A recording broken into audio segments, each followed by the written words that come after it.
Hi everybody. This doesn't say I have to hold it. All right. It is just about 2 o'clock. We are going to get rolling. Thank you all for coming out today for our Star Wars panel. My name is Michael Siglain. I'm the creative director of publishing for Lucasfilm. I am honored today to be joined by Troy Alders. Give him a round of applause. Artist Nick Brokenshire. Author George Mann. Author Cavan Scott. And artist Rachael Stott. So, we're going to do a little get to know you question or two first so that you guys in the audience can get to know these fine folks up here. The question for each of you, and we can start down that end with Troy, is what was your favorite Star Wars character when you were 10, and what is it now? You didn't tell me you were going to ask this. You know, that's a really hard one. I would say I was... Good afternoon, everyone. I hope everyone's a wonderful day today here at Portsmouth Comic Con. Everyone else can hear that, right? We have a game of two halves, sport and British comic book panel with John Caro, Andy Hampton and John Freeman. At 2 o'clock in room 2 on the second floor. Hey! Well, it gave me time to think about it. If you like a quiet time. Turn her off. In Speaker's Corner with Express FM in the Upper Stalls area, we have the Jeff Jones and Friends Make It Better podcast. I'm off. At 2:30, we have the SOS Ghostbusters live on set of the Frozen Empire. And on the main stage outside at 2 o'clock, we have our DC versus Marvel rap battle. Why are you guys here? We also have Jenna Junior's Jedi training class. And don't forget to visit our strangely marvellous Wizarding World 3. The entrance to this is in the Star Wars area located outside towards the back of the building. We hope you have a super afternoon. So much going on. Well, good. She stalled for me. Well, I was 10. Star Wars still wasn't out for a couple years. I was more into James Bond. But I would say when Star Wars came out, it was Darth Vader. I tried to draw him. Tell him it was all black. I couldn't draw him. Right now, I would say undoubtedly it's little Grogu. No doubt. Save me. Love him. My baby. Well, I was talking to Mike about this earlier, that I was the perfect age for Phantom Menace when it came out. So like, I had like a little Darth Maul costume, and like, I really loved that movie. And then when everyone was like, oh, it's rubbish, this is ruined Star Wars, I was like, has it? Okay. And then now it's having this like big resurgence, so it's kind of just like, vindication! I told you it was gonna, the Trade Federation stuff is an important storyline in the big Star Wars, it's very good. And then was it like, who's my favorite current character? I'd probably say Ty Yorick because I love drawing her and she's in the books I'm doing Cavan at the moment. But if you've seen my Twitter feed, it is Director Krennic from Rogue One, who will probably not get his own book in Marvel until I'm editor-in-chief, and then I can see the true vision that I have. So when I was 10, it was Wicket. When I'm 51, it is Wicket. Because I'm true to my first loves, you know. I think other than Wicket, it's Chief Chopper. George? So R2-D2 for me when I was 10, and it's tough to beat. And yeah, I saw an R2-D2 come in just as I was, I was thinking about it. And yeah, I was obsessed with him ever since Empire Strikes Back, and I got the action figure, and then I got another action figure, and then I got another action figure, and I had a whole row of R2-D2s, and all the droids in my Star Wars games were R2-D2. These days, I really like Sabine Wren. I love Star Wars Rebels, and it's been amazing to see Sabine cross over into live action as well, so I hope to see more of her in future. I think it was Vader to start with. I was 7 when I saw Star Wars. It was Vader and R2 because I was constantly trying to draw them. I focused on them a lot. And then latterly I focused a lot on the female characters. Oh, is that coming through? No. No? I like the female character. So I kind of go between There you go. between Ahsoka, Ventress, and Leia a lot in my head. So one of those. Right on. Thanks, Nick.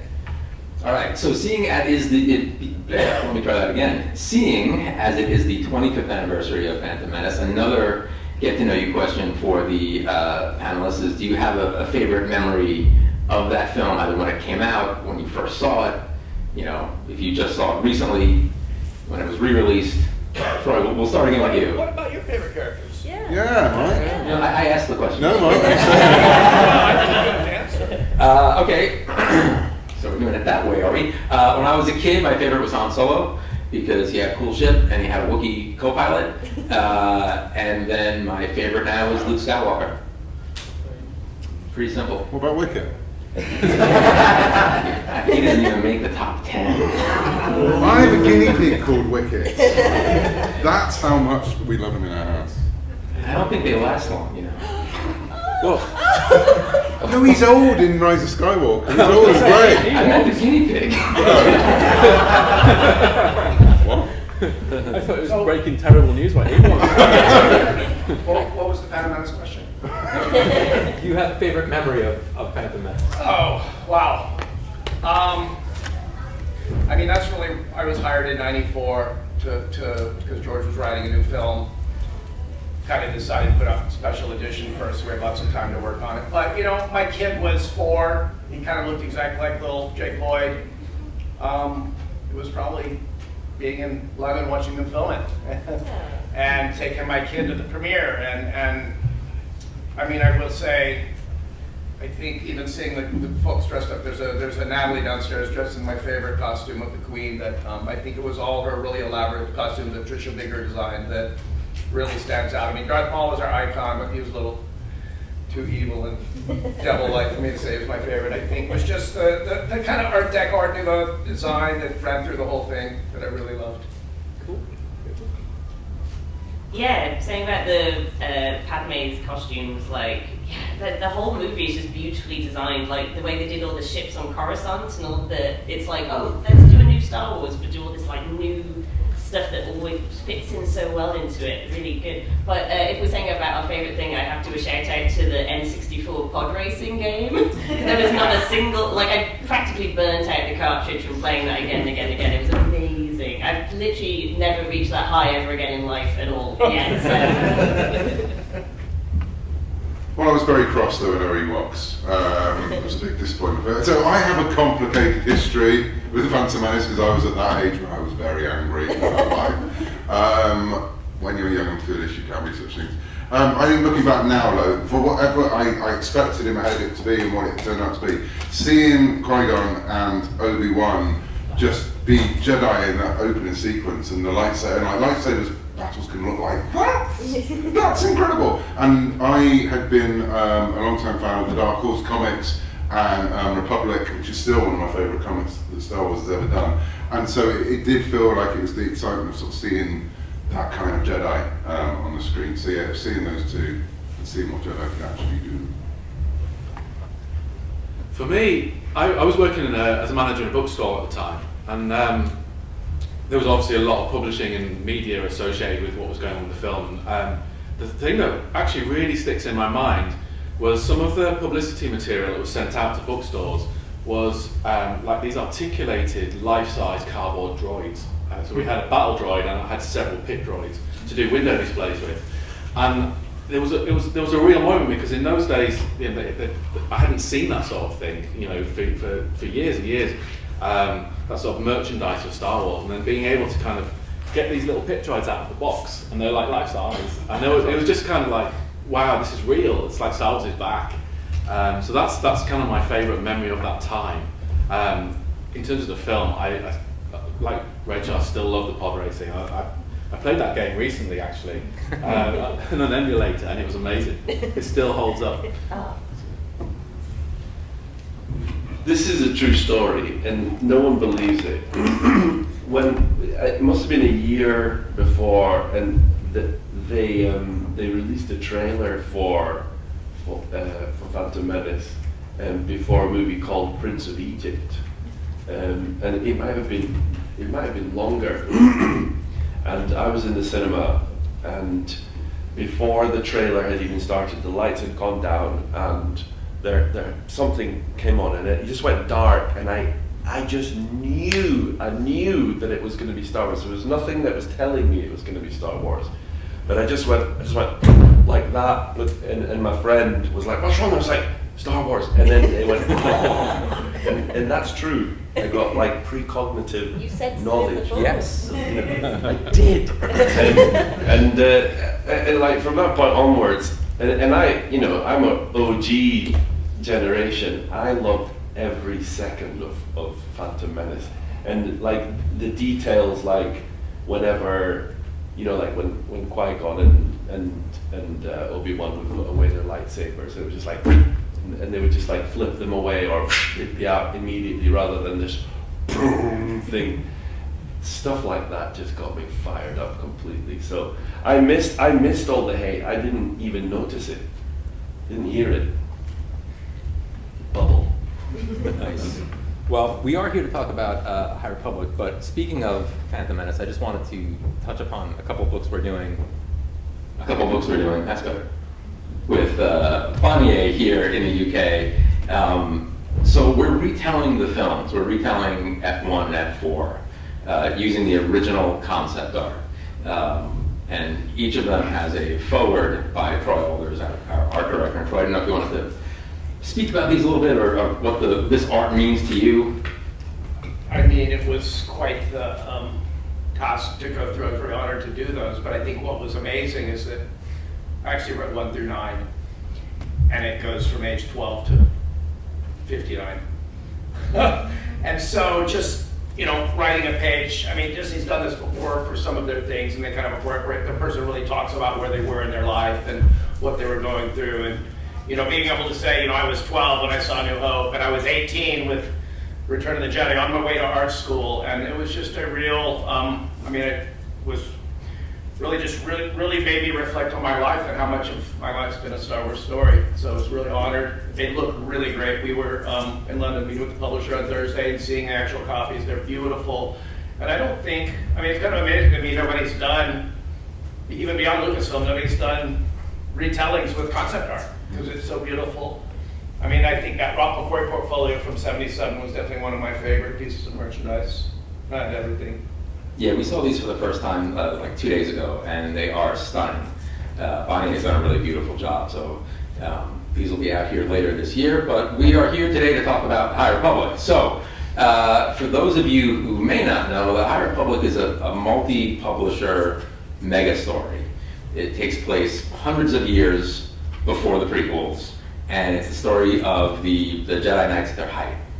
All right, we have a lot of books. These are some of the current titles that we have going on with the High Republic, but one of the things I'm really proud to say is that everyone on this stage were involved from the very, very early days. Cav, obviously from the very, very beginning, same with Troy, but everyone here has been working on this project for years and years and years and just really pouring their hearts into it. And it's really appreciated, and to see, you know, folks in costume, you know, and know that it's resonating, means the world to us, you know. So I'll throw it out to anyone on the group here. Why do you think this has resonated with fans the way it has? I honestly believe that it was a good thing that came out of the pandemic. Yeah. Because I think it's the right time when we all needed something, the High Republic came along. And obviously there was a delay because of it, but I think then when it did launch and we could get it out there, it was something that people all over the world, when they couldn't get together, could get together online and talk about this thing. And, you know, stories of hope and you know, and moments of despair and getting through it and all those kind of things, I think they were really important. And then that built into a fandom, and for me, the fandom is the High Republic. And I know, I mean, we've talked about this before, the first celebration in Anaheim, when we went over there, we had no idea what the response was going to be like, because we'd done this all remotely, literally. And then we went into, they took us in the room which was the High Republic power room, and we were like, they've taken us in the wrong room, this is the Obi-Wan room, what's they doing? But we went out there and we had lights on and we couldn't see, and we could, you could see like the first couple of rows, and there was people dressed as Marky and Row and stuff, this is cool. And you could hear, there was a general, you could hear the noise of the room, but you still didn't know how many people were in that room. And at the end, the lights went up, and you could see it was a capacity, people stand at the back. And they said to us, you do realize this room sits 4,000 people. 4,000 people turn up for a book and comic panel. That's incredible. And it was all because of those group of people coming together and really welcoming this in as part of Star Wars and in part of their own fandom. So yeah, for me, the High Republic is the High Republic fandom. And I think you're right about the timing of it all, right? I was saying this to someone last week where, it was a really dark, scary time, right? It was the middle of the pandemic. When we announced the initiative, when we announced what project, we teased Project Luminous a year in advance, and then, we announced what it was in February, and then the world shut down a month later. I didn't even know if I was going to get home. Do you remember it? Yeah. It was that thing because we launched it in the States, and Claire, my wife, was phoning me going, it's not. Claire was saying, you're going to get on a plane soon because they're talking about shutting the airports. And just in that week of arriving in LA and leaving at the airports, everything had changed. So that was, and then you literally got home and then it was done. And for working on this, as someone who's working on it, the highlight was the weekly meeting when we could talk about it and keep working because so much shut down, but this kept going. Yeah, we kept going with this. We started with, the 5 original authors, and we, like Cav said, we met weekly, emailed and spoke daily. But one of the things that we did focus on quite a bit, at least initially, was concept art, right? And everyone was involved in it, right? Everyone has a seat at the table. Everyone has a voice in what it was. Troy had a very big seat at the table, obviously, as the art director for Lucasfilm. Troy, can you speak a little bit to what this process was like in creating all of this new art?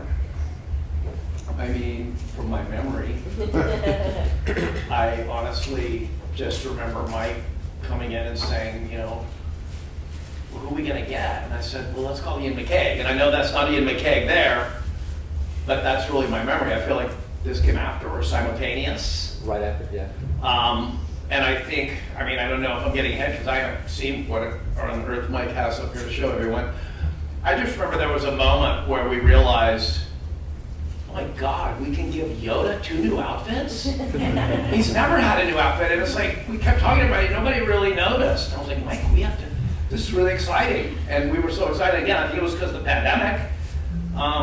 He'd never had a new outfit. I don't know if he'll ever get another outfit, but that's really what I remember. I remember we wanted Ian so bad, I called him, and I knew him and, had done things with him in the past when he was up at the ranch, but I think we just said, let's get him here. I remember we had this locked room where we kept everything, and we kind of set up a desk and printed up this big view of San Francisco like there was a window, and we just said, we need you to work in here, and it was a great week. And in fact, I think it's in that High Republic book, we took him to this restaurant in San Francisco called the Balboa Cafe that has big tablecloths of paper, and we just drew at dinner, and nobody knew what we were doing, and it's in the book. He was coming up with monsters, Mike was coming up with things, I think he was drawing our kids.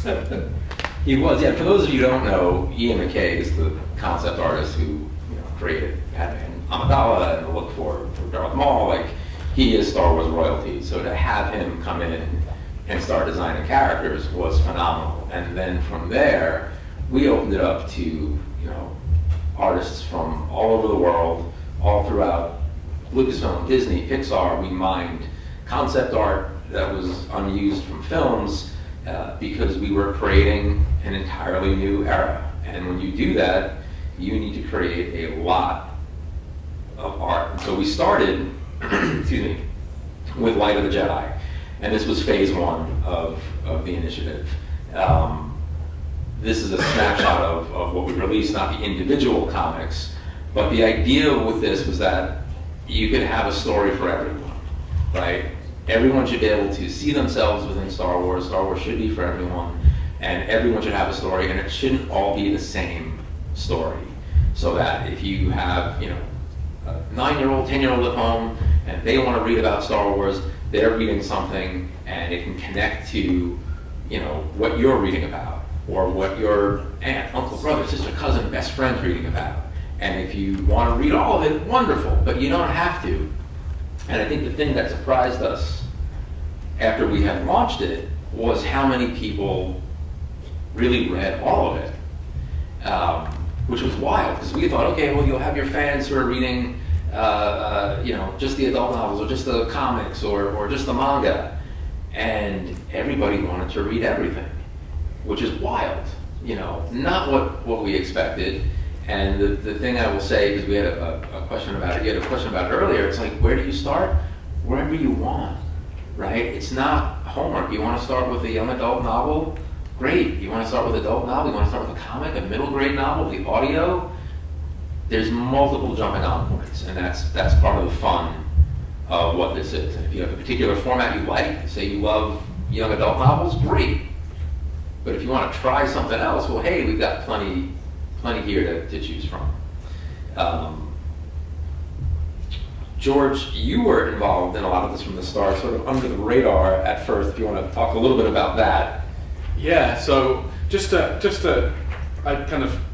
testify to what Mike was saying first about jumping on points. That is actually one of the notes that he gives us most, which is, you know, we're writing a book. We're quite far into the High Republic now, as I'm sure a lot of you know. Into phase 3, and the constant reminder is, don't forget, people might not have read any of the other books. This needs to be accessible to everyone. So we always do strive to make sure you can pick up any book and read it.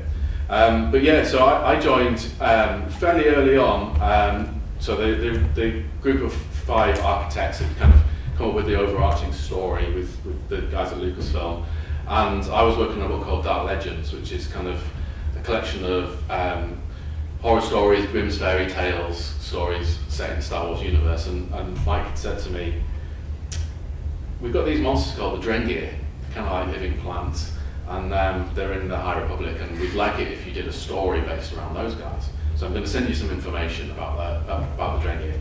But I'm also going to send you lots of information about the High Republic in general, and just read it all and put it in the back of your mind, because you're going to need it later. Which was great.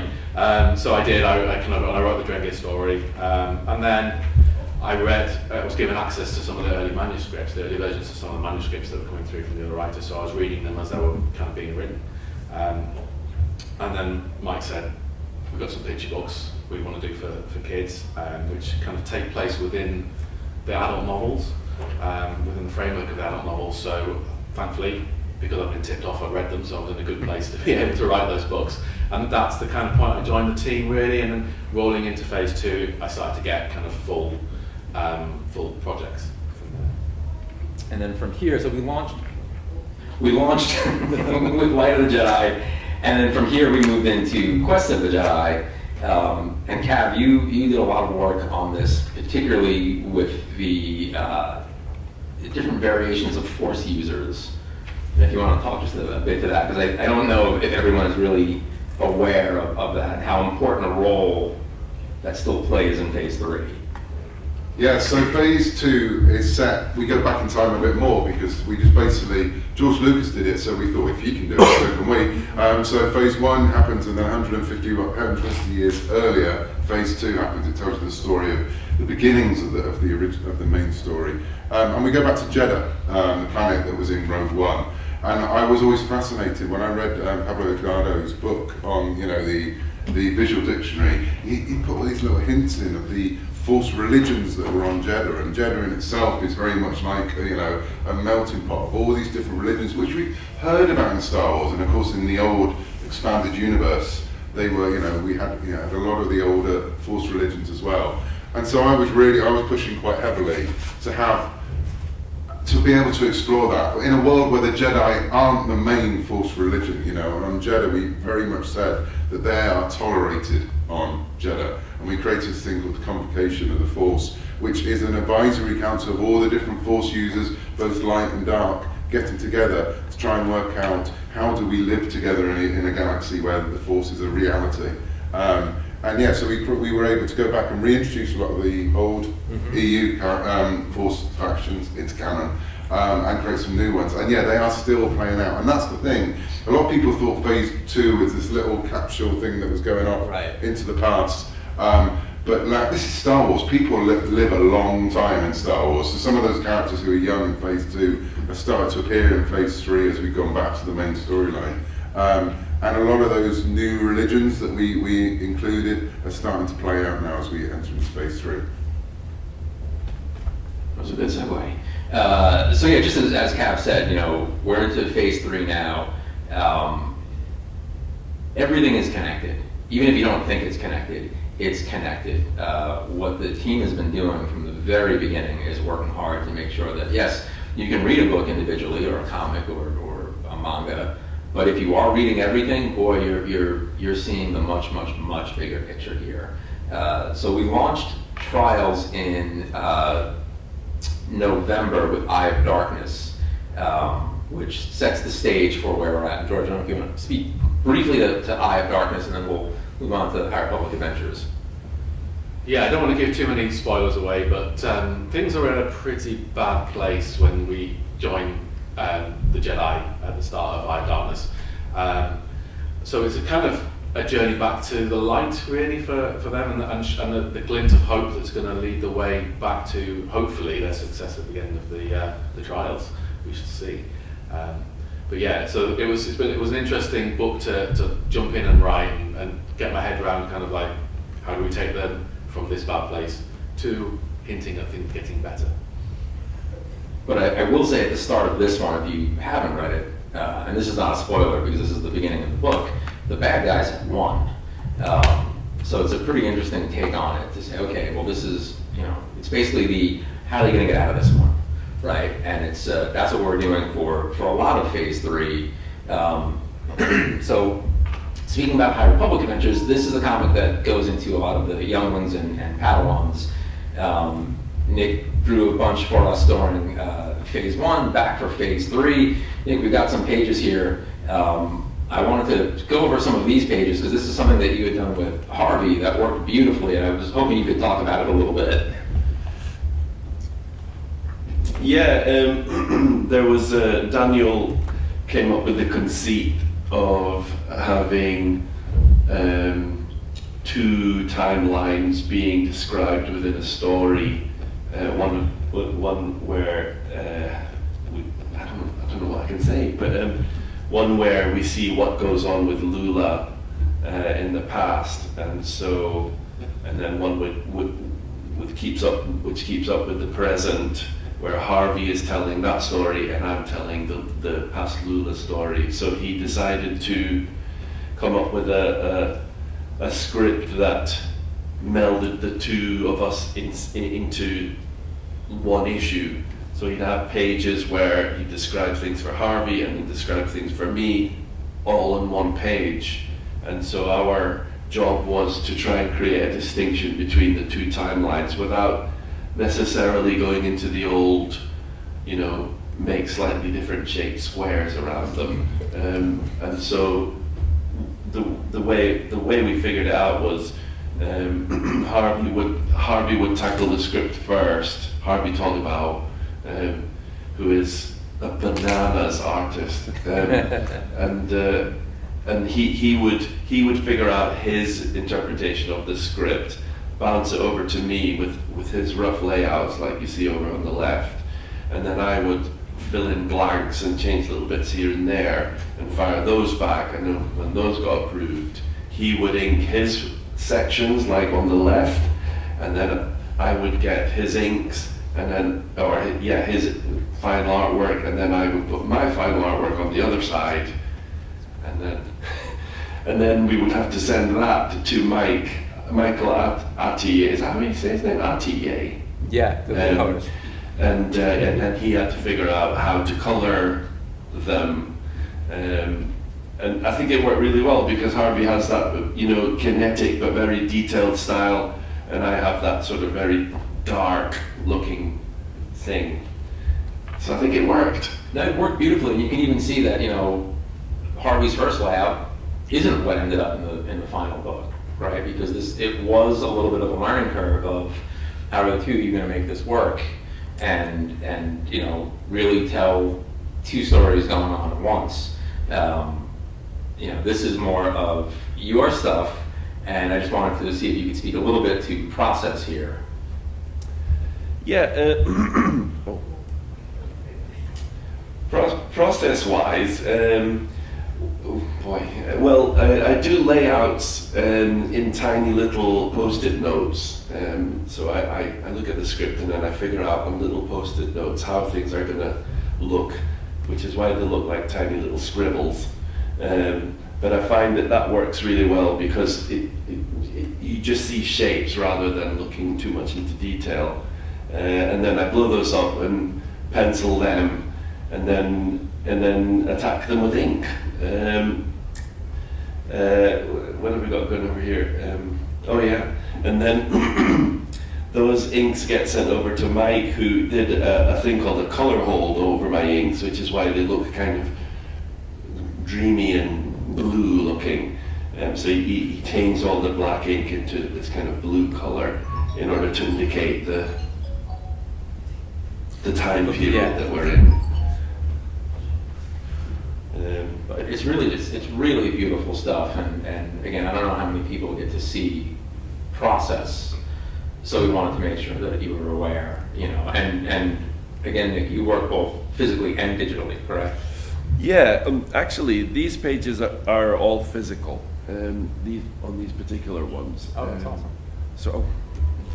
So yeah, I was trying to channel a little bit of anime, like on the manga, should I say, on the left-hand page, you know, where they use lots of expression lines and movement lines, because I wanted to show the ferocity of Lula's movements, and also because how much can I give away?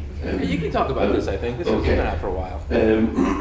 Because her personality is a bit fractured at this point, and she's sort of, she must be channeling the Force. It must be something that's going through her. So I feel that her violent actions would be more violent than a Jedi, and so that's what I was trying to convey there. This is the finished product. The finished product. There you go. Also, I loved her hair. When they drew her before as a Jedi, she was all tied back. But then when she got into her new outfit, she let her hair go wild. And I like drawing that. This is fun stuff. So this is published by Dark Horse. This is for Star Wars Adventures. Another thing published by Dark Horse is Saber for Hire. Cav, who is Ty Yorick, if the crowd doesn't know? So Ty Yorick she was once a Padawan who, as we discover in the Monster Temple Peak in Phase 1, had a troubled Padawanship and did something that she felt absolute shame for immediately, and her way of dealing with that was to run away. So she ran away, she changed her name, and she became a mercenary. So there is points with Ty now, who's now an adult. She has certain training. She's not very good at telekinesis because it's like, I'm not very good at French anymore, but you know, I was rubbish when I was at school. I'm even worse now because you forget all that language. So for a Jedi who's not practicing to use the Force, so telekinesis she struggles with. So she's overcompensated with gadgetry and flamethrowers. And so she's fallen into becoming a monster hunter. She's sort of like the Witcher of the High Republic era. And in Saber for Hire, which I create with Rachael, who's the original artist on Ty as well, she has found herself with someone who's desperate to be her Padawan. And she keeps saying, I'm not a Jedi, and you're my squire, so just pick this stuff up. And they have this great relationship where all he wants to be is to be Ty Yorick, and all she wants to be is to be alone. We have issue 2 coming out in about 2 weeks, and like Cav said, Rachel's been drawing this. Rachael created the character with Cav. Rachael, what's your process like for when you work on this? It's a tricky question because it's like, I really love working with Cav because I feel like you've got a very cinematic style, the way you write your scripts. So when I get the script and I read it through and I feel like I can really see it like right away, because I think I've got a really bad artist's instinct to overdraw things. So if I think that I'm not drawing well enough, I'll just add more onto the page to disguise it. But with your scripts, it's like I can really feel like I can leave space, and it doesn't, you know, I always have that guilt of, oh, I'm lazy, that's why I've left space. I was like, no, it's negative space. It was done purposefully. So it's really nice. So I'm just looking at these pages and I was like, oh yeah. But when you were saying about the concept art thing, one of the things I really love about working on the High Republic is that for each issue I'll be sent references to like old concept art, and you really get this impression that like Lucasfilm has this like archive of material that's like, even if it isn't used in a particular thing, because it all fits into the world so well, it's like, oh, but you know, if we need like a speed thingy for this part, then I was going to say a hover bike. And my brain was like, if we need Ty to be riding a hover skateboard for this scene to look rad. And then there'll be some sort of thing that wasn't used in like Empire Strikes Back that we can use. I really love that as well. It just feels like it gives a great continuity to the world. Like, I mean, something we definitely did right. I mean, it's what they did in Rebels, wasn't it? You know, Filoni went back and he looked at the original designs for Attack Walkers and things like that, and went, well, if we're back in the past, we use that because they're the earliest things. And so we did it. I mean, there is a huge archive of material. So the majority of the High Republic ships, you know, the droids that Ty had, definitely. I mean, I think they were both designed for Solo. Yeah. And so we are taking stuff from the prequels, from the original films, from the TV shows. I would just like to say, working with Rachel, well, the three of us, George, me and Rachel worked together. It's been 83 years. But we started on Whisper at Doctor Who, and there was, the first thing we ever did was the Doctor goes to San Diego Comic Con, and we did this page splash to give Rachel a break. The TARDIS is in San Diego, the doors open, Peter Capaldi walks out, big. When the page arrived, Peter Capaldi was in the bottom left-hand corner, and there were 278 cosplayers, all wearing different costumes. The colorist must have loved you that day. But yeah, we just get, but that's what Rachel does. She just sees and just adds stuff to the world, and it's phenomenal. Well, you set it up as if you knew what the next spread was going to be. So, you know, this is a spread from issue 2, where again, you know, you talk about not wanting to overdraw and leaving negative space, but this is trying not to overdraw. This is great, but it's beautiful, right? And you can see that you didn't overdraw. Everything in here is impactful, right? But it's not overdone. Your eye doesn't get lost. So this is Ty as a Padawan with the training with her master. We teased in the first series, and Master may or may not have a bigger part in her future as well. But this is her learning to want to mind meld with him and share each other's thoughts, which we see her doing with the Rising Storm with Elsa Mann, and this is where she learns it. Master Chewbacca. But again, the other thing I wanted to showcase was again how much Rachel puts into it, because this is the final one. But even on this one, it's like you're not skimming here. How long does something like this take you? I feel like that could have used like 10 more guys. Like I remember, I had that on my big tablet at home, and I would just zoom in and zoom out, and I'm like, that just looks empty though. It just needs more stuff. Something like that would probably take about. So it's normally like a page a day. It's probably about two days.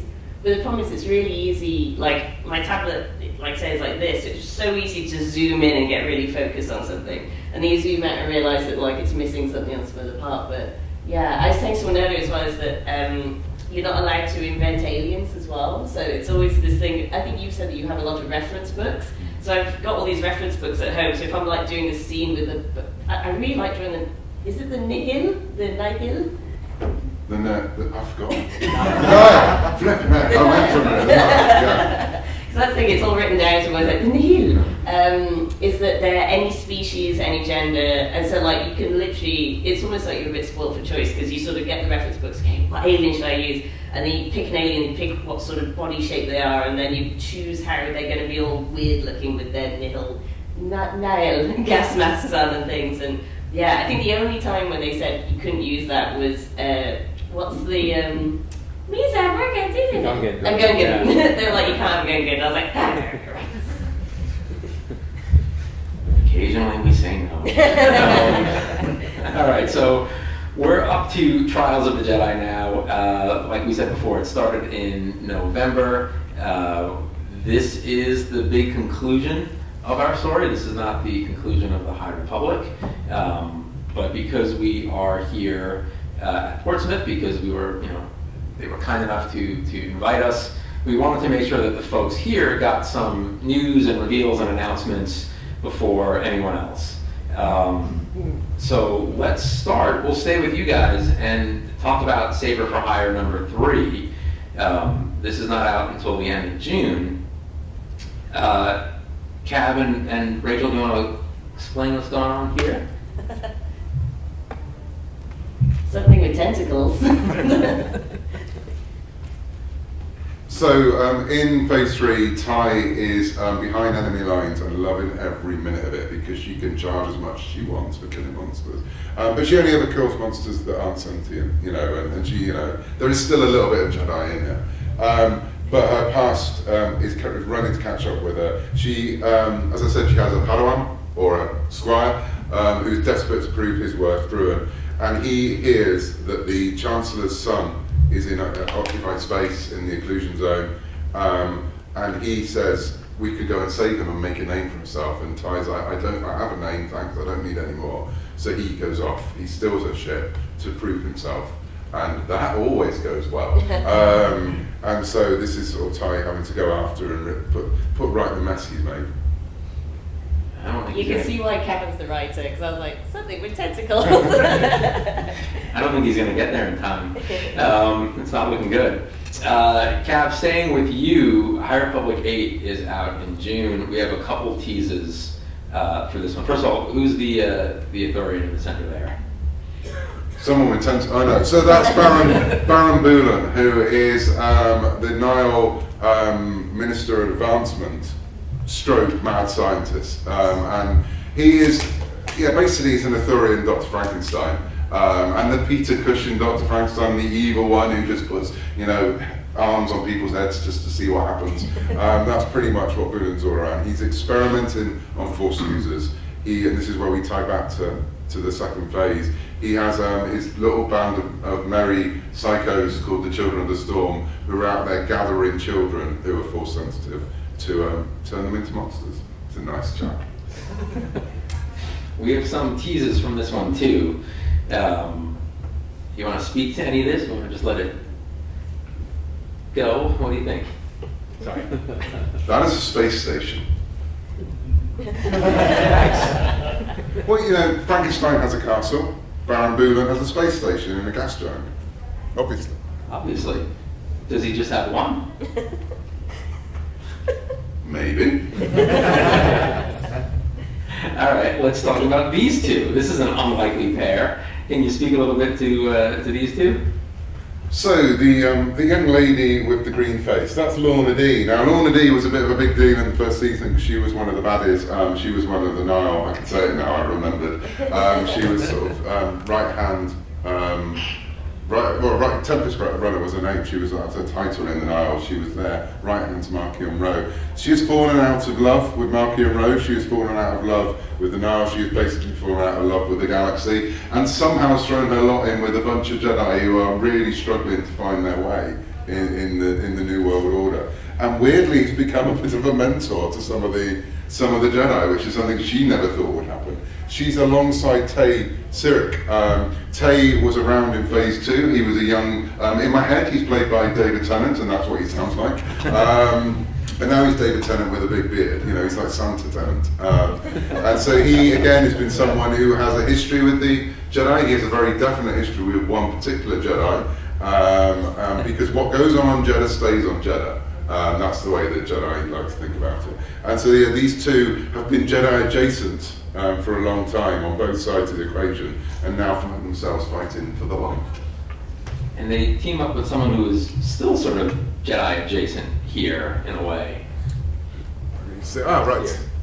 Skier. Yeah, Skier is, he was one of the first masters introduced in the initiative. He was originally based on a concept art by Phil Noto, who put a Trandoshan Jedi, and then I was like, oh, I want him.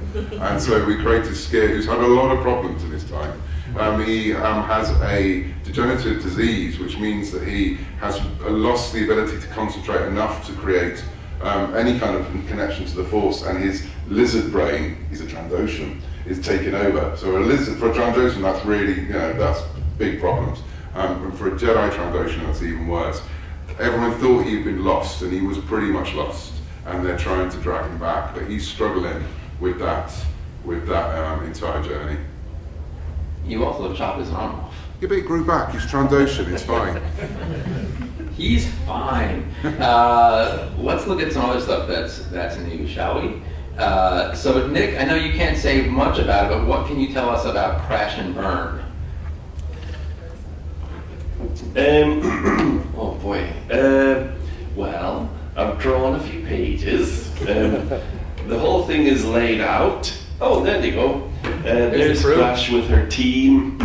We have, I can't remember all their names. Her mum's there. That cool Jedi guy. Is he ex-Jedi or just like, is he walked away from it? I didn't get the full story. He's kind of fallen away from the Order. But he's not been excommunicated. No, he's walked away. Whether or not he comes back, we shall see. Okay. So she's got her team together and she's on a crazy kind of bonkers mission involving a character that many people love to hate. I hate him. But it's fun to draw. I don't know what else I can say. It's very secretive. That's probably all you can say. I will say that we did a book called Crash Landing earlier in the year that Daniel also wrote. This is the sequel to that.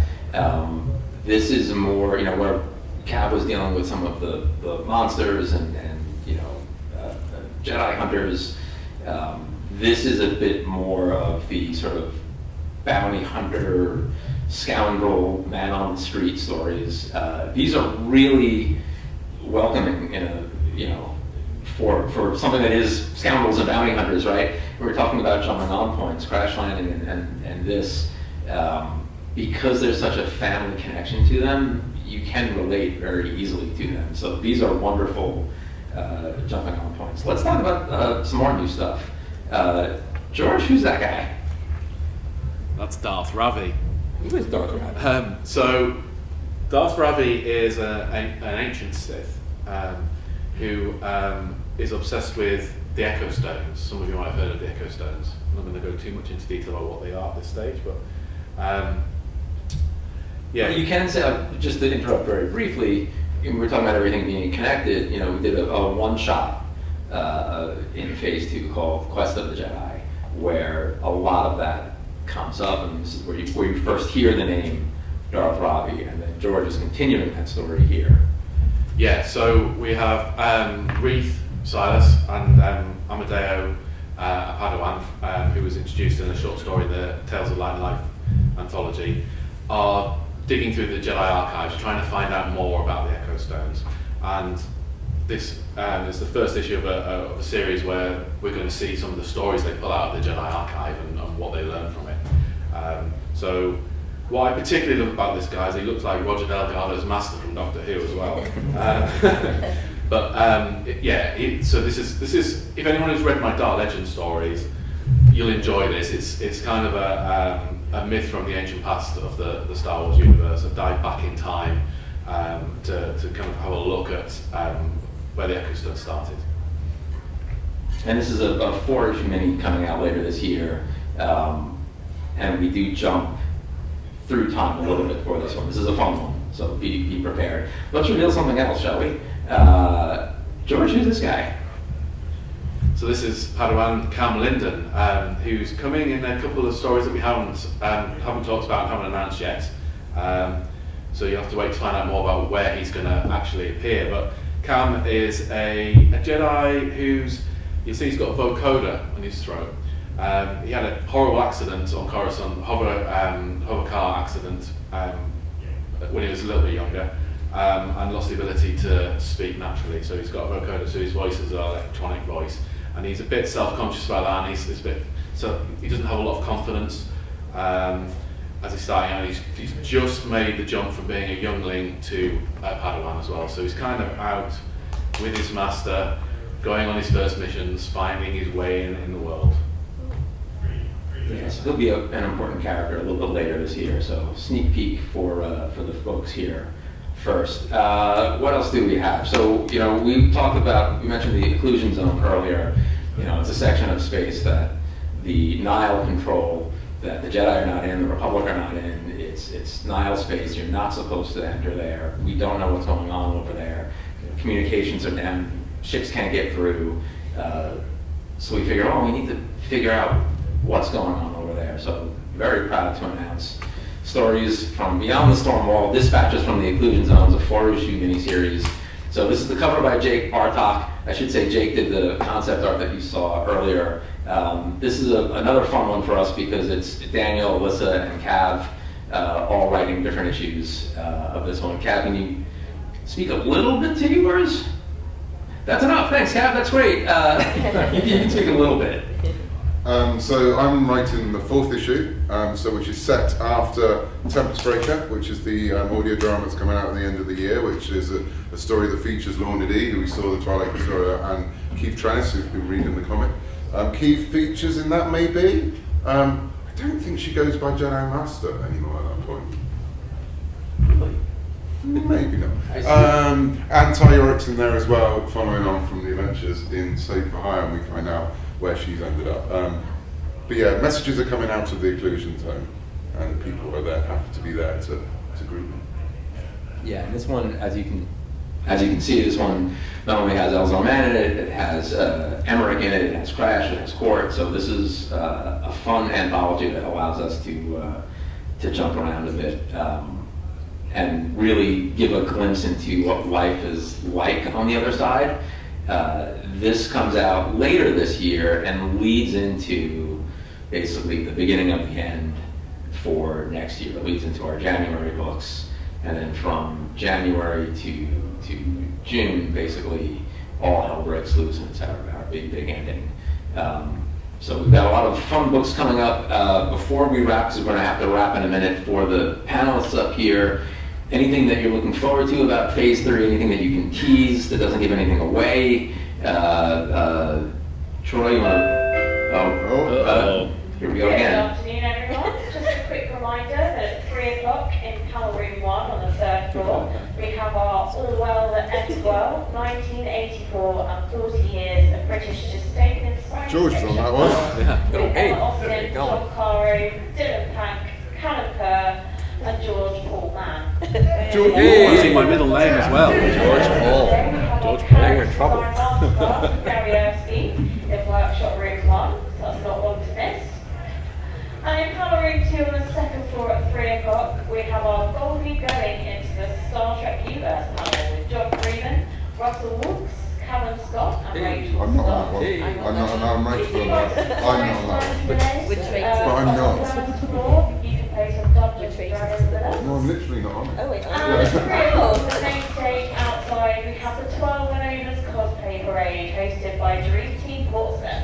We're looking forward to seeing everyone's cosplay there.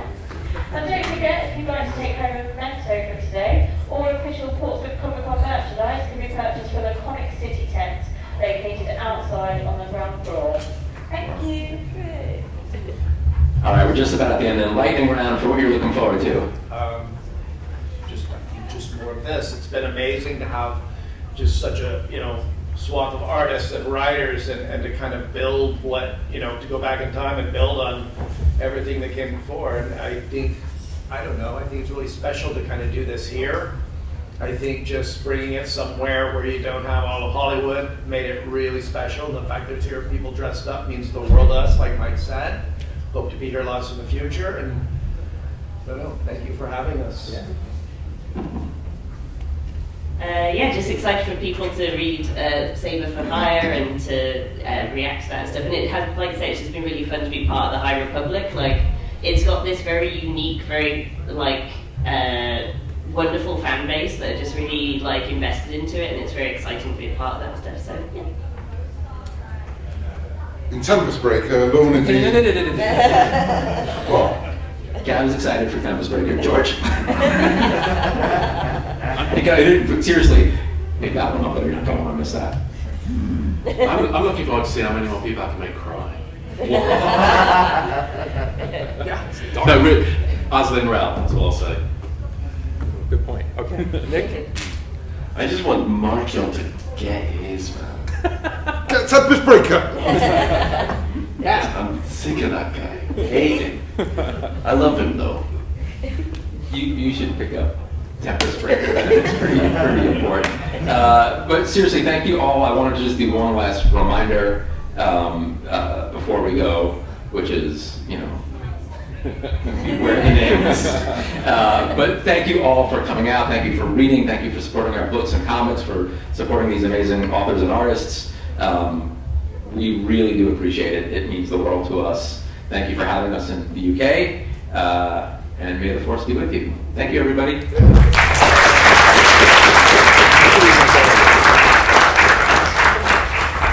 was great, guys. Thank you. Thank you, George. Stay.